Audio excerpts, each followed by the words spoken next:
여러분 안녕하십니까? 8월 24일 사사건건입니다. 김민하 평론가와 주요 뉴스부터 정리해드립니다. 자, 안녕하세요. 안녕하세요.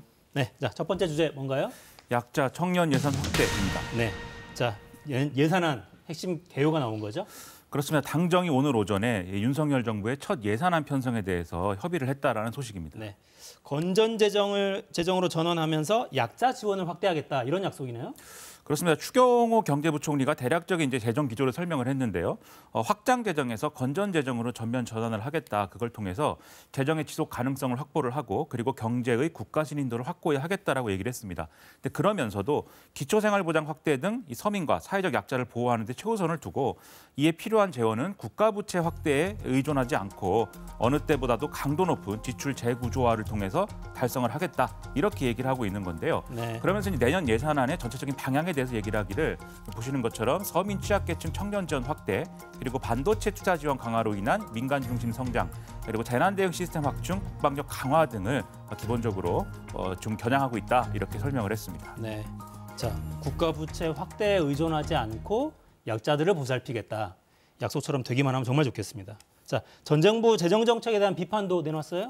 예를 들면 권성동 원내대표의 경우에는 문재인 정부의 지난 5년은 한마디로 방만 재정이었고 가히 오늘만 사는 정권이라고 해도 과언이 아니었다 이렇게 얘기를 했고요. 오늘만 산다였다. 그렇습니다. 그 성일종 국민의힘 정책위 의장의 경우에는 이 윤석열 정부의 예산안 편성 철학과 방향은 국민의 삶과 다음 세대를 위한 예산이다라고 강조를 하면서 문재인 정부 때 급증한 국가 부채로 저당 잡힌 미래를 되찾으려면 건전 재정이 필요하다. 그러니까 전체적으로 우리는 과거 정부의 방만 재정을 바로 잡겠다. 이런 취지의 얘기를 몇 차례나 강조를 했습니다. 네, 자, 돈을 많이 쓰려면 재정 확대가 불가피한 법인데 재정 확대를 하지 않는 방향으로 하겠다고 거듭 약속을 하고 있는 거예요. 국민의 삶과 다음 세대를 위한 예산. 세부 내용 어떻게 됩니까? 일단 이제 당정 협의를 통해서 세부적으로 이제 좀 논의된 과제들이 있는데요. 먼저 청년 관련해서는 이 구직을 단념한 청년들이 구직 프로그램을 이수할 경우에 300만 원의 도약 준비금을 준다. 이런 내용이 논의가 됐고요. 네. 또 전세보증보험 월 6만 원 지원책 이런 것들 논의가 됐습니다. 그리고 장애인 고용 장려금 인상이라든지 저소득 장애인 교통비 지원과 같이 사회적 약자를 위한 이러한 이제 합의 사항도 있었고요.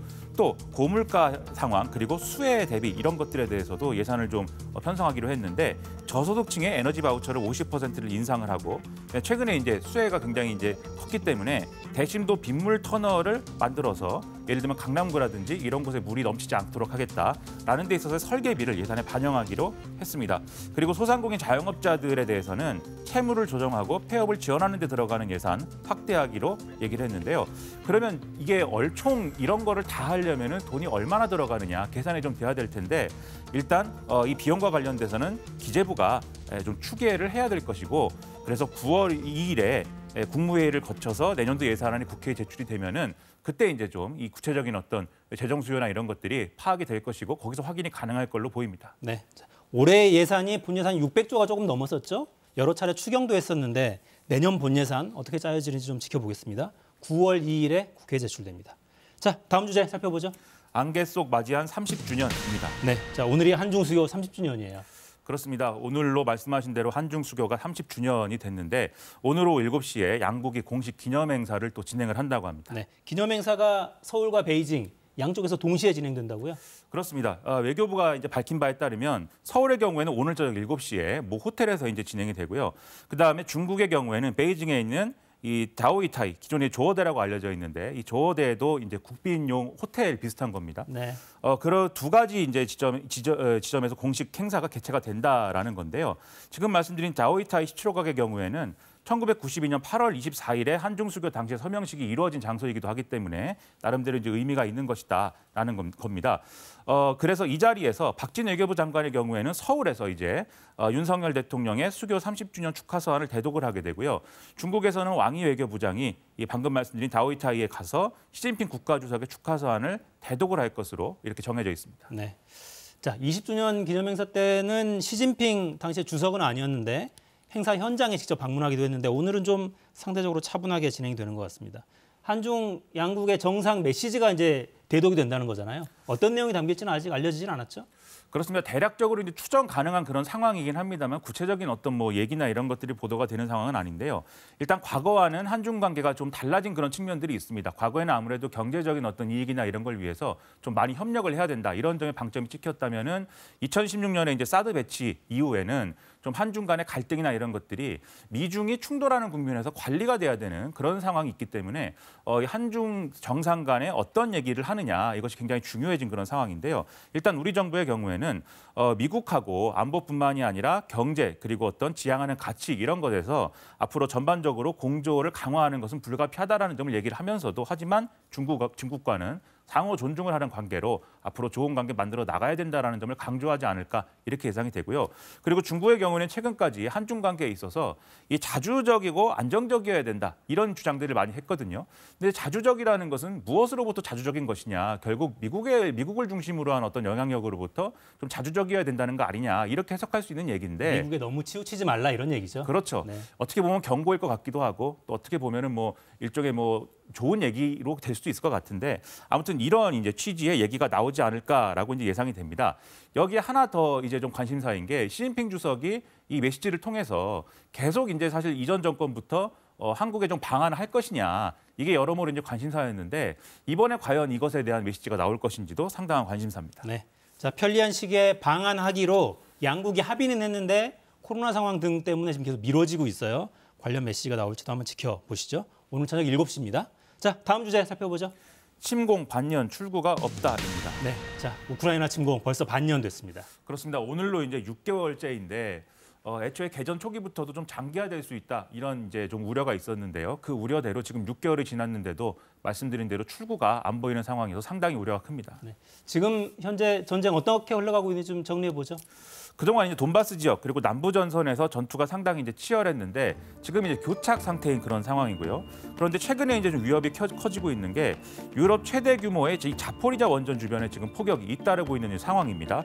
만약에 이 자포리자 원전이 돌이킬 수 없는 어떤 피해를 입게 될 경우에는 유럽의 방사능 피해라든지 이런 것들이 커질 수가 있기 때문에 상당히 지금 걱정스러운 그런 상황이다라는 보도가 많이 나오고 있고요. 그다음에 양쪽에 지금 피해도 상당히 심각한 그런 상황인데 우크라이나군의 경우에는 1만 명 사망, 3만 명 부상, 7,200명 실종이 공식적인 집계입니다.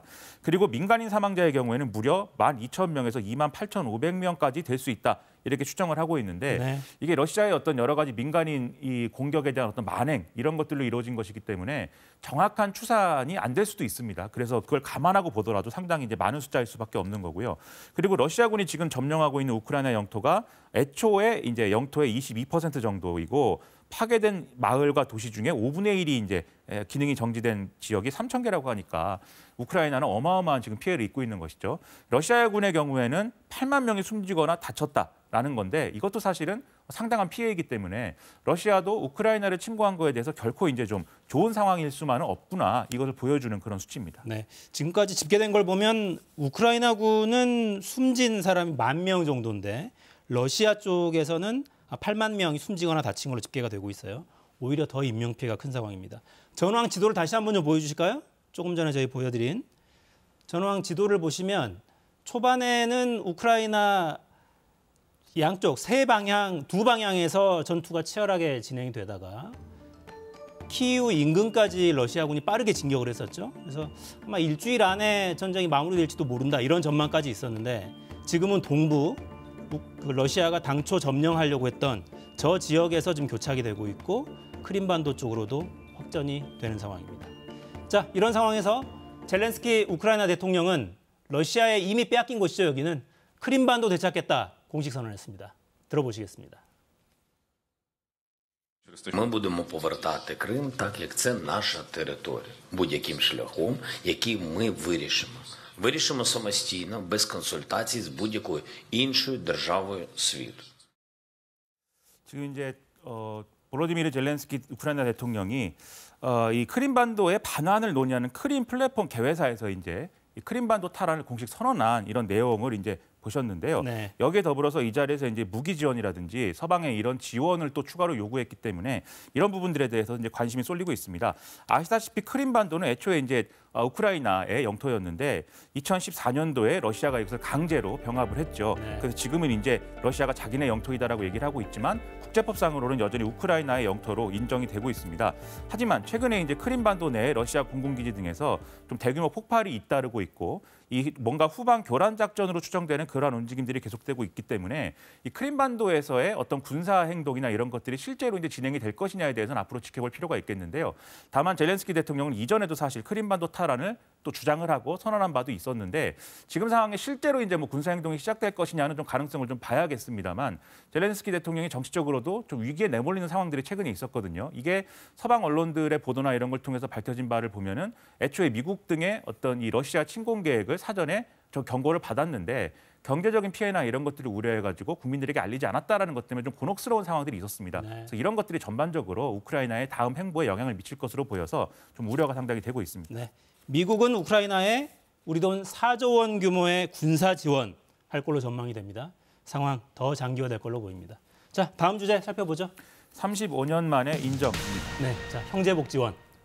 2기 진실화해를 위한 과거사 정리위원회가 형제복지원 사건에 대해서 국가의 부당한 공권력 행사에 의한 중대한 인권 침해 사건이다라고 판단을 했는데요. 이 관련 소식을 전해드리겠습니다. 네, 국가 기관에서 인정한 건 이번이 처음이죠? 그렇습니다. 아시다시피 형제복지원 사건은 1960년에서 1992년까지 이 기관이 폐쇄될 때까지 경찰이 공권력으로 불황인으로 지목된 사람을 강제로 수용을 하고 강제노역, 폭행, 가혹행위 등의 중대한 인권 침해 행위를 하도록 한 그런 이제 사건인 것이죠. 진실화해위원회가 기자회견을 통해서 밝힌 걸 보면은 1년 3개월 만에 첫 조사 결과를 밝혔는데 형제복지원 설치와 운영에 국가의 적극적 지원과 인권 침해에 대한 묵인이 있었음을 입증하는 다수의 자료를 최초로 확보했고 이런 과정들이 적법 절차의 원칙을 위반해서 진행이 된 걸로 확인이 됐다라고 지금 밝힌 그런 상황인 겁니다. 네, 사망자도 엄청나게 더 추가 확인이 됐더군요.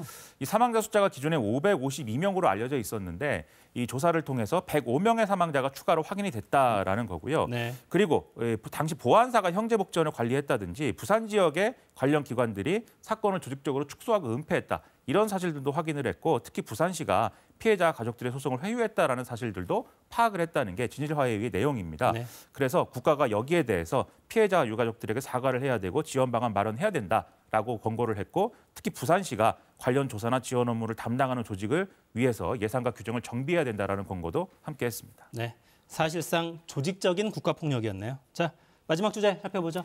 침묵 사죄입니다. 네, 자, 김혜경 여사 얼굴 나와 있네요. 이재명 더불어민주당 의원의 배우자 김혜경 씨가 어제 법인카드 유용 의혹 관련돼서 경찰 조사를 이제 받았는데요. 이재명 의원이 공식적으로 나름 사과 입장을 또 밝혀서 이것도 여러모로 화제가 되고 있습니다. 네, 자, 그래픽 바로 보시죠. 부하 직원을 관리하지 못하고 아내가 공무원의 사적인 도움을 받은 점을 사죄한다. 라면서도 아내가 카드를 직접 쓴 적은 없고 이 배사무관이 쓴 사실이 확인됐다. 이렇게 밝혔어요. 그렇습니다. 보시는 것처럼 전반적으로 이 사안에 대해서는 사과하지만 법적으로 방어할 수 있는 논리에 대해서는 이제 여전히 이제 이 김혜경 여사는 이 돈이 이렇게 쓰여진지를 몰랐다라고 하는 그런 내용인 건데요. 특히 이제 이재명 의원 측은 이 사건이 이제 7만 8천 원 사건이다라고 이제 부르고 있는데 네. 당시에 음식점에서 이 김혜경 씨가 이 선거 관련한 카드로는 자기 몫의 2만 6천 원의 음식값을 냈지만 동석한 다른 사람들의 7만 8천 원의 이 액수를 다른 지금 이제 이 사안을 제보한 모 씨와 그다음에 수행 책임자였던 배모 씨가 알아서 계산을 한 것이다. 경기도 법인카드로 이제 이런 얘기를 하고 있는 겁니다. 근데 이게 좀 상식적으로는 여러모로 그런 거 아닌가 좀 혼란스러운 부분들이 있어서 앞으로도 정치권 논의는 좀 여러모로 혼란스러울 것 같습니다. 네, 자, 어제 조사의 핵심 내용은 7만 8천 원이지만 그 밖에도 여러 사건이 있죠. 네, 경찰 수사 상황 지켜보시죠. 김민하 평론가였습니다. 고맙습니다. 고맙습니다.